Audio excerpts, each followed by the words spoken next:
verse 18. Deuteronomy chapter 21, verse 18. Who would like to read?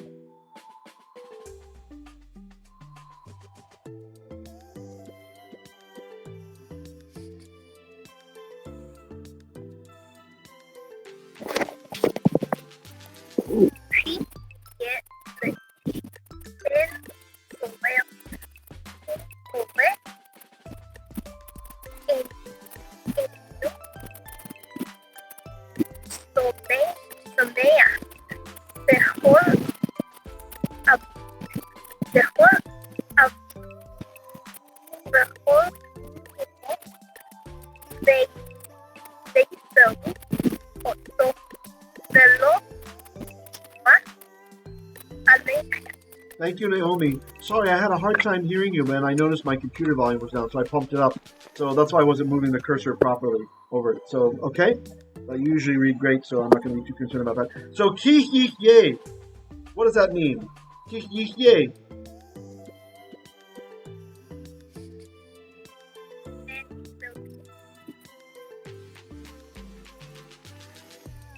Maybe we'll come back to ki, since it's syntactically diverse. Yihyei, what's yihyei? It will be. It will be. And everybody can chime in too. It will be. I don't know why it's very hard for me to hear you, Naomi. I don't know what's going on with my system or if it's your mic. It will be. So, it will be leish. What's leish mean?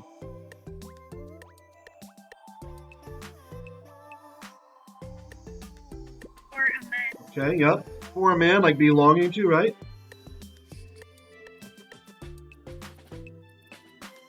So we have kind of a Hebrew idiom. When you have the verb haya plus lamed, and then whatever word, this means he or she or whoever will have, right? So this ki, I think, is probably going to be interpreted like when or if. In this case, when or if. So when a man shall have bain sorer. What's bain?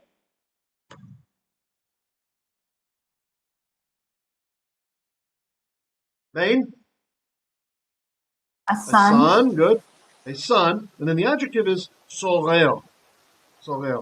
Who knows what sorer means? Sorer.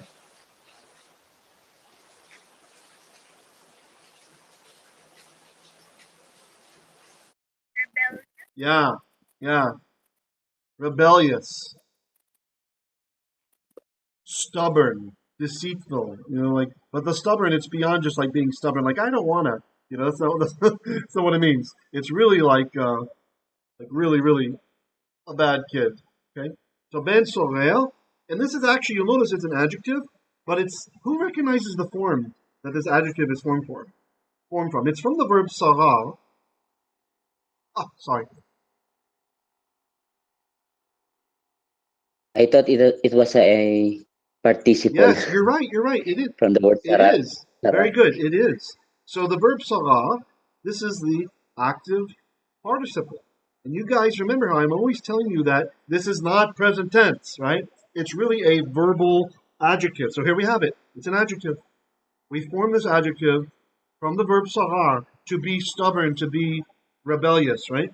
And it is modifying bain. So if a man shall have a stubborn, like extremely stubborn, a rebellious son, umore. Umore.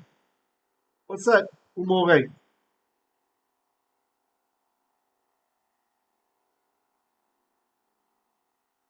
Another active participle. It is. Do you recognize the root? It's another adjective. Rabbi, is it another adjective? It is. Because of the conjunction? It's an active participle. So this is from Mara. What do you think? Like Who wept? bitter or rebellion. Or, Yes, no? rebellious. Correct. Rebellious. So we have another Rebellion. active participle here.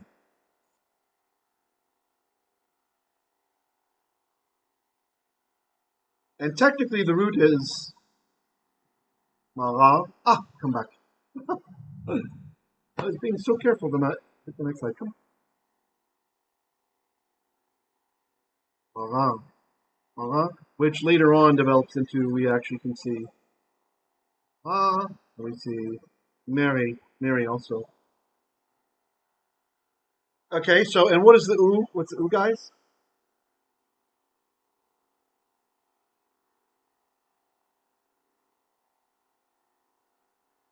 Conjunction. Good. And why is it oo? What's the rule?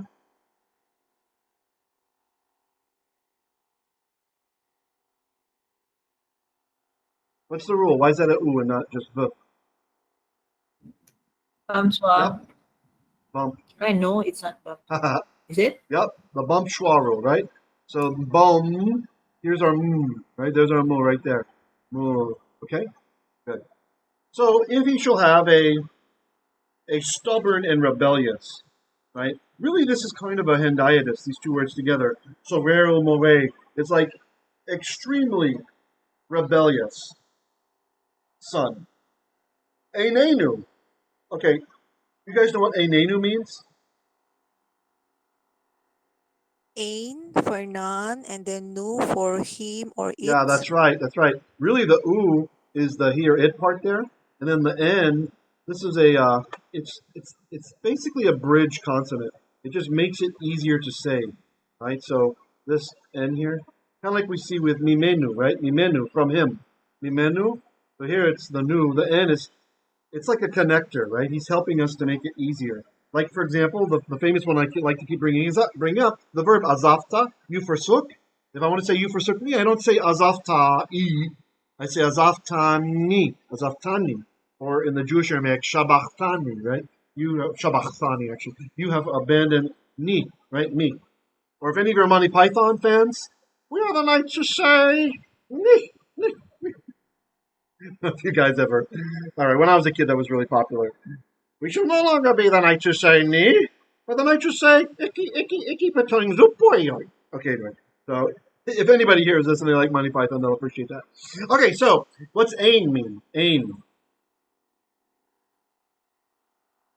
Remember the word None. ain? There's no. Yeah, there is no None. or not, right? There is not or no, okay? So Einenu, there is not, literally is what it says. He has not, right? He has not, meaning the bain sorer more. Shomea bekol aviv. What's shomea?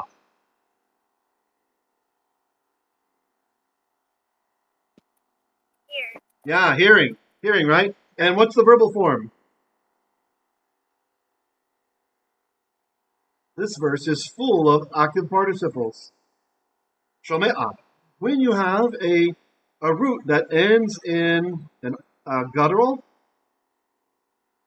the pointing of the active participle changes a little bit because the guttural likes to have a furtive patach there. So instead of just shomea, shomea, it's shomea, right? It made it easier to say in ancient times. So for example, shalach, shalach, shalach. Who knows what shalach means? Who remembers shalach?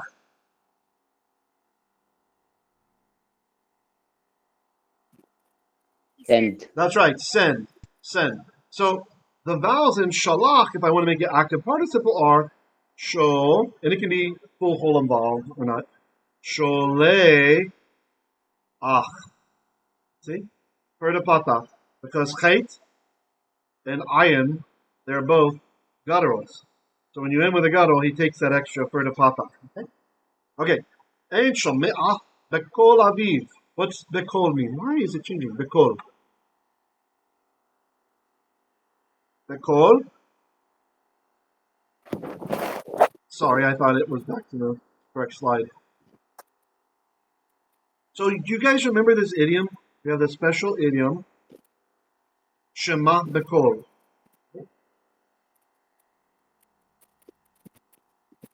Shema Bekol. What's this idiom mean? You see Shema Bekol and you also see Shema Lekol. What's this mean? What's this idiom? Hearken. Yeah, that's right. Hearken in voice or hearken to the voice, meaning obey. That's right. The meaning is obey. Obey. Okay? So, Einenu means he does not shomea bekol. He does not obey. Who does he not obey? Aviv. Yeah, his father, Aviv.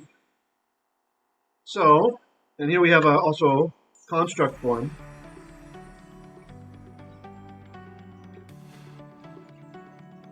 So if we're being literal, not doing the idiom, he does not listen to the voice of his father, right? Because we're getting that the transferred over from the construct. Uvekol imo. What's that?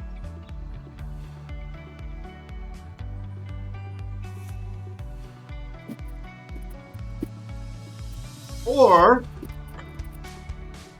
his mother. You can just say or his mother. He does not obey his father or his im or aim, his mother. Everybody sees that? Nor. Yeah, nor. Nor is better. Yeah, nor. Everybody's with me? ויסרו אותו ולא ישמע עליהם. ויסרו. Who knows what that is? ויסרו.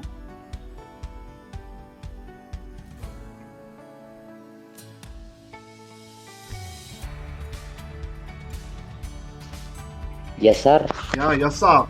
Who knows what the verb yasal means? Without looking at your Bibles. Don't look at English Bibles, please.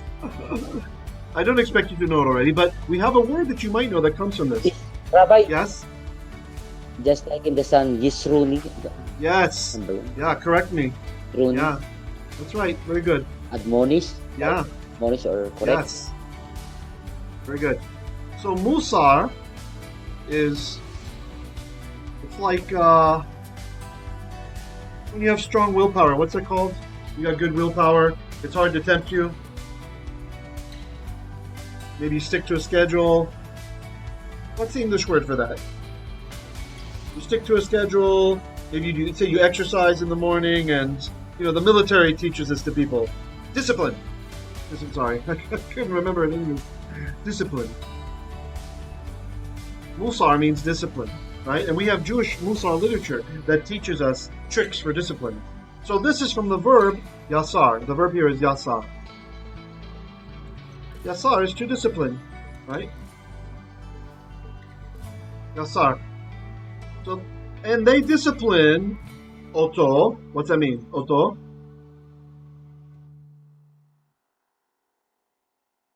They discipline him. Velo yishma alehem. What's that mean?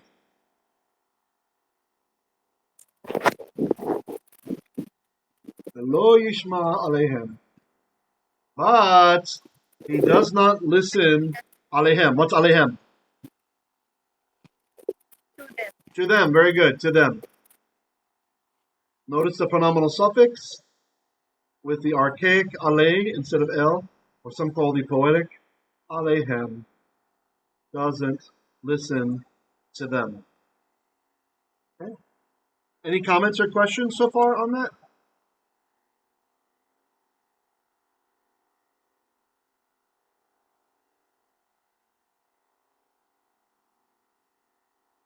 We could treat this. I think the hindayat is for. So I'm just going to say it's a hindayat because it really feels like one to me. Let me change to green, maybe green. So I think that sorel umore is a hendiatus for defiant, something like that. Defiant. He's a defiant son.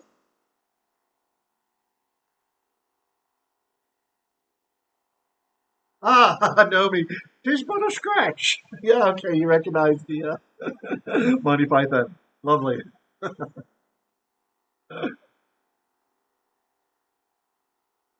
All right. Any comments or questions?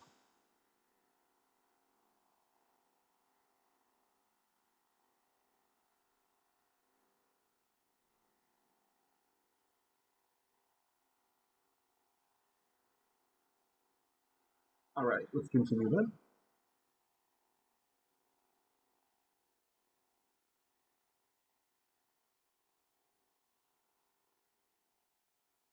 Strange, it showed my display options on the tablet instead of on the main screen. That's bizarre. Okay, verse 19. Who would like to read that?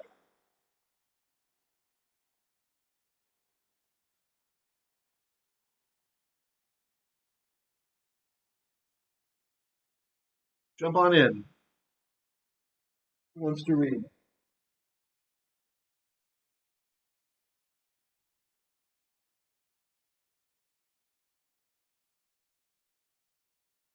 Yomar, would you like to read? Okay, תודה. ותפשו אביו Tafisu. ואמו, Tafisu. ותפסו, ותפסו בו אביו ואמו, והוציאו אותו אל זקני עירו, Iro. ואל עירו, ואל שער מקומו. Okay, great. Thanks. Okay, so tafas. Do you guys know what this is saying? What's this from? Tafas.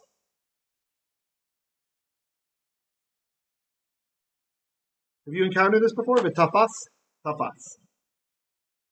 No problem. Okay. So this is to grab, like to grab. So instead of grab car, you take tafas car. Tofes. Nichumi tofes. So this is, you can see all the root letters. Grab. Grab. Seize him. Seize, okay? So this valve, I would probably translate this valve as then. Then, so if we've established how bad he is, tafesu vo, they shall seize vo. What's that? Anybody, by the way, we're all welcome to comment. Oh, well, let me see the chat. The chat got buried. I don't want to miss it already. Yeah. Here's but a scratch. Vo. Your arms are off, man. Vo. You shall seize literally against him, right? So it's bo, like in him. Why is there no dagesh in the Veit here? What happened to my dagesh?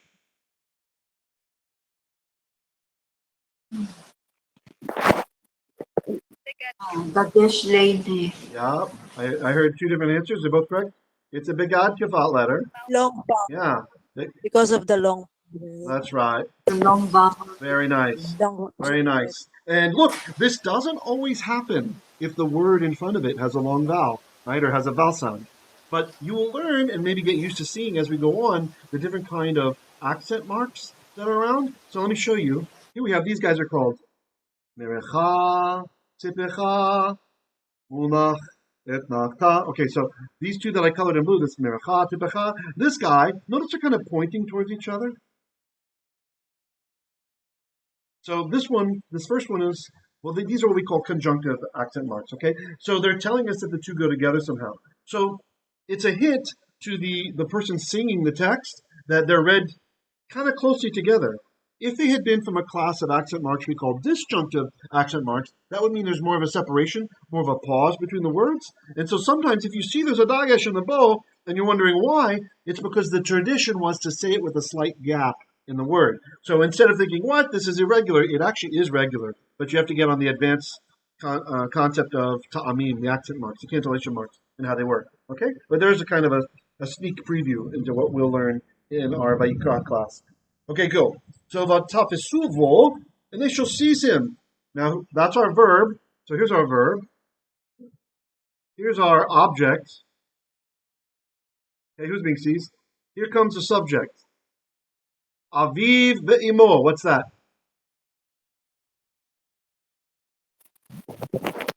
His father and his mother. Yes, that's right. His Av and his Ain. His father and his mother. Also, you see it as Ima. Heard both ways. Ima's more later Hebrew. Yeah. His father and his mother shall seize him. Vehotziu oto el ziknei eho. Vehotziu, what's that mean? What's the verb? What's the verb root here? Who recognizes it?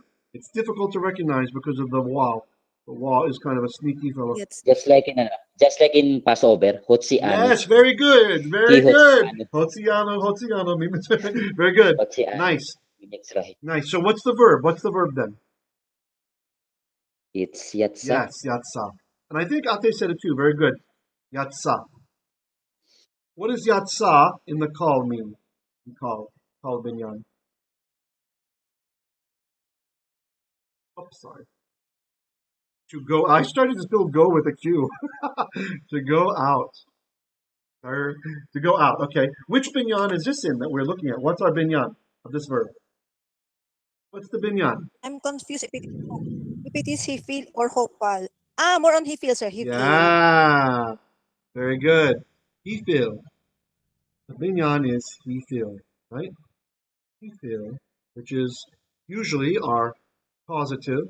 You get other things, elative and other things too, but causative is the one we've studied so far. Causative. So if the call meaning is to go out, what is the he feel meaning? To cause to go out. So what's a better way to say that in English? Went forth, Rabbi. Went It forth. could be, yeah, it could be.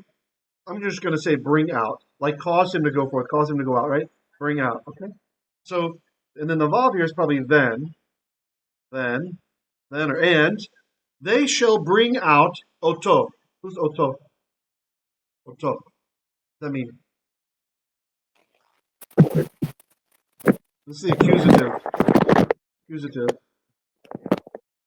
The definite direct object. Plus subject. Him. Yeah, I mean plus the suffix. Good. Good. Him. So. Then they shall seize him. Then his father and his mother shall seize him and bring him out.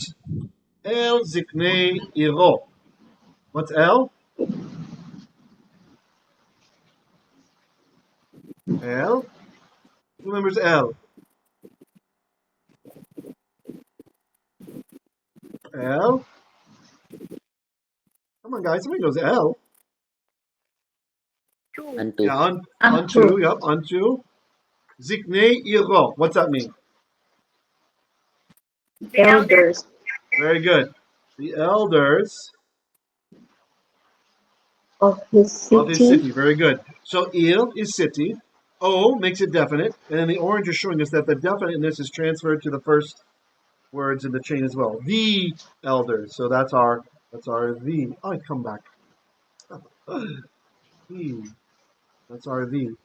Then we have elders. Nice. Of his city. And I just want to show you something here again, since we're doing some preview about ta'amim, the cantillation marks, the grammatical markers. Look at these guys here.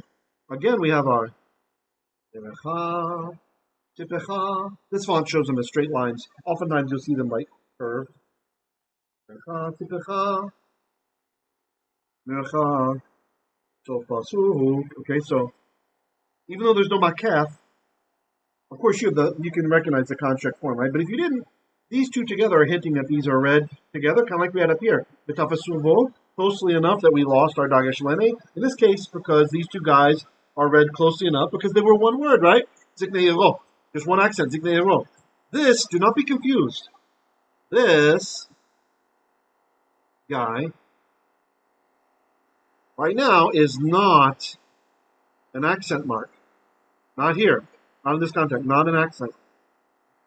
Because the two words are read as a compound boat. Remember? Not houseboat, but houseboat. Right? So not ziknei iro, but ziknei iro. Right? So, but it's still there for the grammatical hint that it gives us, that we're in the construct, and it's still there to help us to sing the song according to whatever minhag, whatever tradition you learned, or nusach. Minhag, nusach, similar meanings. Okay? The el sha'al mekomo. The el. Oh, come back. The el. What's the el? And unto sha'a. You guys know what sha'a means? We say it every day in the Shema. Uvisharecha, and at your gates. So gate. Not gaze, gates. And that's your gaze. Bring him to your gaze. Sorry, bring him to your gates. The gates of Mekomo. What's Mekomo? Does anybody recognize this? Mekomo? So we have his, right? Retonicamates, the original word. That's a good point. Very good. Yomar just gave you guys a hint to recognize the word. So this word has a suffix on it. You notice there is a pre-tonic comment that changed because the accent, we moved our accent, right? So the word that you probably know is makom. Makom. Oftentimes written with a full N. What's makom? Do you guys remember? This is one of the titles of God also. Makom means place. Holy place. What'd you say? Holy place. Yeah, makom can be a holy place. That's right. And when we refer to God, when we pray to Him as makom, like oh makom in the vocative, this means the ever-present one, right? So the nuance, the word by itself, again, the 5,000 meter high meaning is just place, right? But in context of God, when you're praying to God, we can even say el makom, right? We're praying directly, or just makom, as some of the Psalms do. We understand that to be the one who is in every place. He's the ever-present one, right? And this is the title of Hashem that we invoke when you want to feel His closeness, right? Again, this is not like a magical formula. This is just a protocol, right? When we're asking for healing, we might refer to Him as, oh, El Rafa, recognizing His title is the God who heals, right? Kind of like Dr. God, right? The God who heals. When we're asking for mercy, oh, Adonai, Rachem alai, have mercy upon me. Rachemna, be merciful, please. When we're asking for Him to judge, to insert His justice in the situation, oh Elohim, Elohei Avraham, Elohei Yitzchak, Elohei Yaakov, right? Oh God, the God of my ancestors, right? Elohim invokes His judicial properties, the aspect of God. We're leaning on that. And when we need His vengeance, or we feel like His people are being destroyed because the Islamo-fascists hate us so much, we might refer to Him as El Kana, jealous God, zealous God. And in this case, when we want to feel His presence, we just want to be close to Him, you can just call Him Makom. Or some say El Makom. Oh Makom. Oh, the ever-present one. I want to feel your presence. I want to be close to you, Abba. In this case, this is not the meaning here. This is simply Makom, as Yomar mentioned, has a pre-tonic comment, and it has changed to a schwa. And we have another construct chain here. So, because of His place, meaning where they live, the His transfers its definiteness to sha'ar. So we must say the. Ve'el sha'ar memkomo, and unto the gates of His place. Okay? How are we doing? Any comments or questions? Rabbi, Yes. can I ask about the Vehotsiu? Yes. Rabbi, how can you say is it Darga, right? The trope? Darga? Is it what? Oh yeah. Darga. Oh yeah. Okay. It goes like this. Again, Darga Tevir. it depends on your minhag, right? On your tradition. I do not think that my rabbi taught us the most beautiful tradition. For one, he was truly tone deaf. But for the other, this is the Polish Ashkenazi or the Polish German Jewish tradition that I learned, or one of them. And so, again, if you're going to learn, I don't recommend you necessarily learn my nusach, my tradition. There are much more beautiful traditions out there. But for us, we sing this like this. Like that. Da da da da da da da da. Up, up, up, up, up, up, up. So that's when you see this guy here. Rabbi, can you continue up to the supasuk? Sure. Just Sure. Otoho. Thank you. El Zeknei Iro ve'el Sha'ar Mekomo. But some will say Sha'ar Mekomo. Again, it's the Polish Ashkenazi. So the Darga, Rabbi, the Darga is not the Etnachta praise, right? It's not what? It's different from Etnachta praise. Right. Etnachta we go ve'etnachta. Right, so here we have the beginning. We'd say Niracha Tipecha Munachet nachta, if we're just saying the exact sense. V'tafasuvo avi ve'imo. And then that's the end of the clause, right? With our et nachta or et nach. Different ways to say this one. Oh, Thank you, Rab. sure, Thank you, sure. Rab. Okay. Okay. All right, so let's see. Let's continue then with verse 20. Would anybody like to read our verse 20 there? Oh, it's raining heavily here. If for some reason internet goes out, Chas v'shalom, you'll know what happened, okay?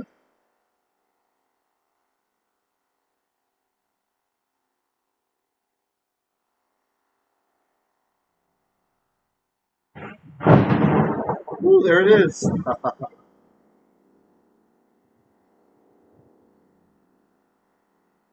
Does anybody know the blessing for thunder?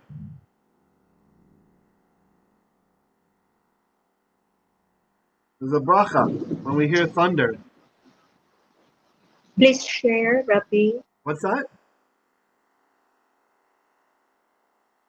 Please tell us. Okay, it says, okay, so if it's the first time in the day, right, only once a day, this is from Tractate Berachot, from the Talmud, which is considered by many the most important tractate. It's blessings, the order on blessings. And the blessing is Baruch Atah Adonai Eloheinu melech haolam shekocho uvgvurato male olam. And you guys can say amen, because we actually just said it now, yeah?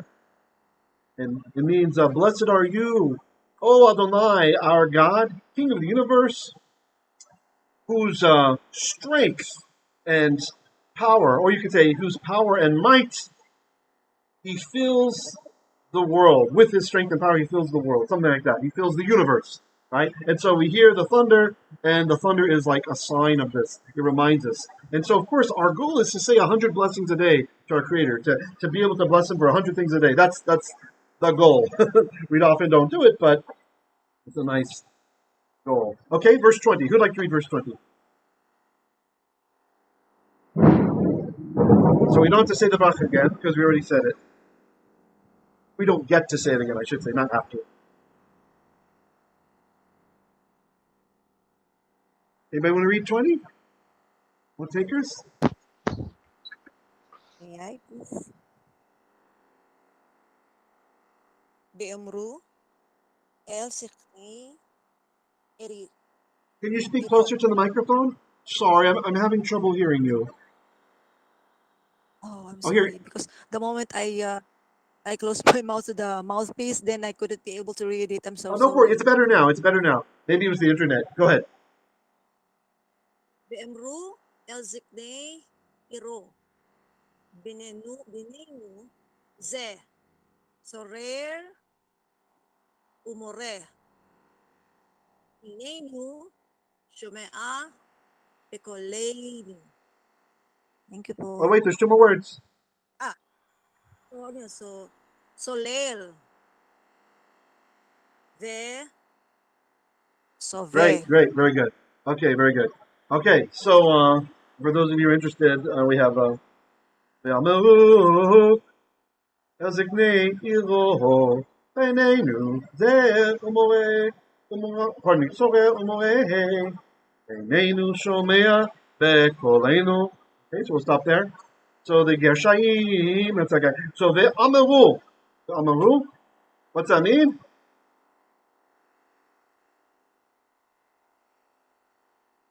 Ve'ameru? And they said, Yep. Well, not they said that it's a vowel consecutive, right? So it changes the time.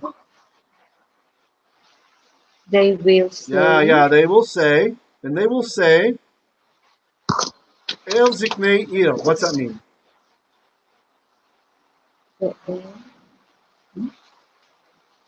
unto the elders of his city. Good. And so that's a construct chain we have there again, right? Yes. So she got unto the elders of his city. All right. Benenu. Anybody? What's Benenu?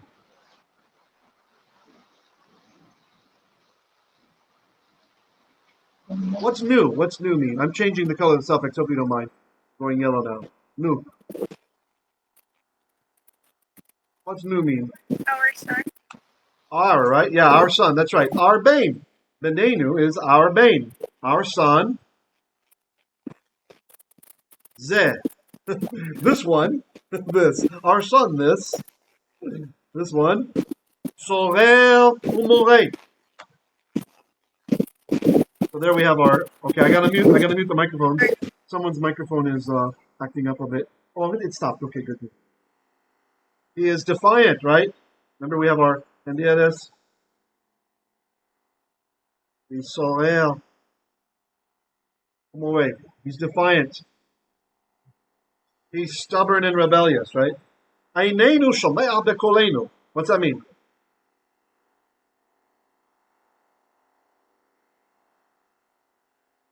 Actually, hold on a minute. Einenu shomea bekolenu. He does not shomea bekolenu. He does not obey us. Does not obey us. Here's the us, right? No. Zolel vesove. Zolel vesove. So Zolel, this is like he doesn't think. He acts suddenly without thinking. We have this in Mishlei. There's the Zolelei Vasar, right? They're like gluttonous flesh eaters, right? Like they don't even think; they just eat. They're not checking if it's bloody and not kosher. They're just going for it. Ugh. Okay, so that's what a zolel is. Someone who just he sees something and like an animal, he just goes for it, right? Whether it's lust, whether it's food, whether it's sleep, whatever it is, he just goes for it. So he says zolel, zolel, vesove. Sove, it's kind of more difficult to translate. Sove is like he like topples, like topples, like. So some of the sages say that this has to do with like he's a drunkard, right? But others say he tipples in the way that idols were tippled, right? Like sometimes the nations they would move the idol kind of around, like back and forth, trying to entice their god to come into it. Look, the idol worshippers were not total idiots. They don't believe the idol is the god, right? There's a little bit of hyperbole when they're being mocked by the Bible. They have hands, they don't feel, eyes, they don't see, nose, they don't smell, all this stuff, right? Okay. The people did not actually believe that the idol was a thinking thing. It was actually it was like a capsule for their false deity.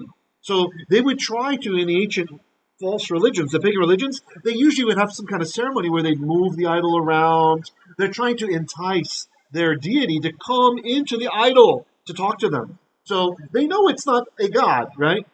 But still they refer to it as Eloheinu, like our gods, meaning they're hopeful. It's like wishful thinking that their God is going to go in there, take it on like a body, and talk to them. See how perverted it is compared to like the Ben Elohim, the Son of God, right? Taking on actual human flesh as an imager of God as well, right? The perversion is to make this thing with your own hands and to think that an actual deity would care to dwell in some clay or gold or whatever it is. So it might be saying he's a drunkard, right? He's like tipples, like a drunkard, like someone who's addicted to alcohol, right? Their step is not in order, or it could be referencing kind of like there's a hint about idol worship that's happening here. In which case, he deserves to die anyway, regardless of being their son. I like the idol worship hint because I think this, well, it's more palatable for one, right? They're going to give their son over because he's a drunkard? I don't think so. They're going to give him over because he's an idol worshiper. He's dangerous. The way that he behaves like an animal is dangerous to the community, and he refuses to reform. Okay, Zoler ve. So Ibn Ezra in the Mikot Gadolot, he actually comments on this, and he references the Mishlei that I talked about, the proverb there. He says in that proverb it talks about someone who is gluttonous for meat, like they're after meat. But in fact, the word can mean anything that someone has an appetite for, right? So it could be carnal relations or whatever, right? So some interpret this to mean a drunkard, the sove. Ibn Ezra agrees. He says not just someone who drinks a lot, but actually a drunkard, someone who is a glutton and a drunkard. He's considering this to be a hendiadis for an Epicurean, right? What do we call it? A hedonistic person. For he is not even interested in the chayim of Olam Hazeh, this world, except to indulge hedonistically in food and drink. You see that this passage follows after the one about the beautiful captive. Remember? The Yafat To'ah we read previously. So the wayward son is the product of a mixed marriage. This is a remez meaning, according to Ibn Ezra. Like the son of the Israeli woman who pronounced the name of God in Leviticus 24:11 and had to be killed. All right, so Ibn Ezra has an interesting remez, an interesting deeper meaning. He's saying this is what happens when you marry someone who's not a believer, and you have a child that's raised up by both of these parents this way. The child will naturally become obstinate. Okay. Any questions? How are you guys holding up? I mean, I had a whole grammar session planned and stuff, but I'm hesitant to do it since our sponsors are not here of this class. This was part of the class as well, so we're not missing out on anything. We're just continuing. Maybe we'll go and finish up the Aliya then. Let's finish. We're very close to the end.